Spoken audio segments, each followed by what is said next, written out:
আসসালামু আলাইকুম সম্মানিত প্রিয় ভিউয়ার্স, আশা করি আপনারা সকলেই ভালো আছেন। আলহামদুলিল্লাহ আমিও ভালো আছি। তো একটু অনেক ব্যস্ততা ছিল, যার কারণে কন্টিনিউ ভিডিও দিতে পারতেছি না আপনাদের মাঝে। তো শেষ পর্যন্ত এগুলোতে বাচ্চা নিয়ে নিলাম, আমার এই যে এই সেটটাতে এবং এই সেটটাতে, এই দুইটার সাথে সেটের জন্য একসাথে বাচ্চা নিয়ে নিলাম।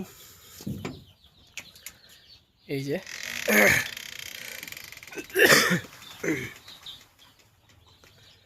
তো আলহামদুলিল্লাহ এখানে আমি 4,500 বাচ্চা নিয়েছি, মানে 4450 পিস নিয়েছি দুইটার জন্য। এটাতে যেহেতু আমার এটা 1550 স্কোয়ার ফুট, এখানে আমি রাখবো হচ্ছে 2100।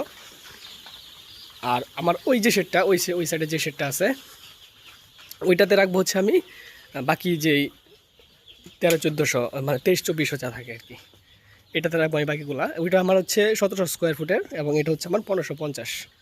ওইটা 1700 স্কোয়ার ফুটের একটু উপরে আছে। যাই হোক, সোনালি সুপার হ্যাবিটাই প্লাস বাচ্চা ওইটার এটা আমি নিচে হচ্ছে গতকালকে 25 টাকা করে নিয়েছি সোনালি সুপার হ্যাবিটাই প্লাস। তো আলহামদুলিল্লাহ এই পর্যন্ত 24 ঘন্টা 4500 মুরগির বাচ্চার মধ্যে আমার 24 ঘন্টা সব মিলিয়ে নষ্ট হয়েছে মাত্র 16টা। তো এই হচ্ছে অবস্থা। এবং আপনারা জানেন যে মুরগির বাচ্চার বাজার কিন্তু অত্যন্ত বেড়ে গেছে, মানে মোটামুটি ভালো বাড়ছে। কারণ বাড়ার একটা কারণ হচ্ছে বাচ্চার বাজারটা বাড়ার মেন কারণটা হচ্ছে আপনার ঈদের সময় কিন্তু মুরগির বাজার বাড়বে। এটা 100-র মধ্যে মোটামুটি 95% সম্ভাবনা যে ঈদের মধ্যে বাজারটা বেড়ে যাবে। হয়তো ঈদের হয়তো 3-4 দিন আগে থেকে বাজারটা আশা করা যায় আল্লাহর মধ্যে বাড়া শুরু করবে। তো এখন যে বাজার আছে বর্তমানে সেটাও কিন্তু আলহামদুলিল্লাহ খারাপ না, মোটামুটি কিন্তু এখন প্রায় আপনার 225 টাকা, 20-25-30 টাকা কিন্তু সোনালির বাজার আছে।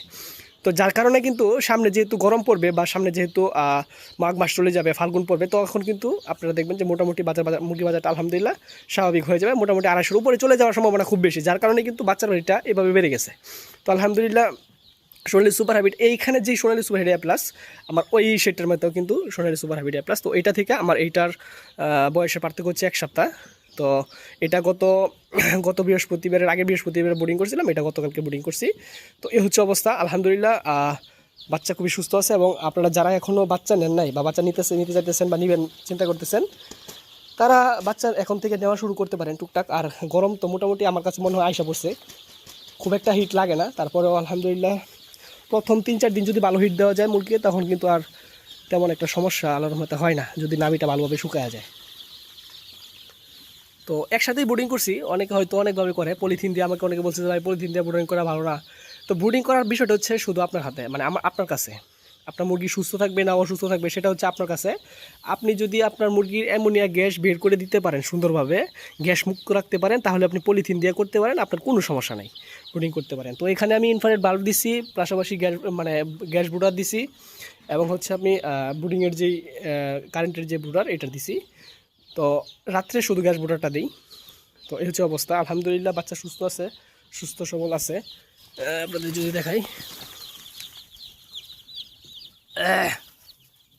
হচ্ছে বাচ্চার কন্ডিশন। তো 2 সেটে মিলাই নিব। এটা এখানে আমি প্রায় বোর্ডিংটা শেষ করবো 15-16 দিন এখানে পালার পরে। এখান থেকে কিন্তু আমি আলহামদুলিল্লাহ বাচ্চাগুলো নিয়ে নিব। তো আপনাদের যদি সোনালি সুপার হাইব্রিড এ প্লাস বাচ্চা দরকার পড়ে, আলহামদুলিল্লাহ আমার থেকে নিতে পারবেন, সরাসরি হ্যাচারি থেকে আইসা নিতে পারবেন। বাচ্চার রেটটা যেহেতু বেশি, মোটামুটি অনেক বেশি, আপনারা যদি পারেন তাড়াতাড়ি করে বাচ্চারা নিয়ে নিতে পারেন। তো আজকে এটুকুই ছিল। আসসালামু আলাইকুম ওয়া রাহমাতুল্লাহ।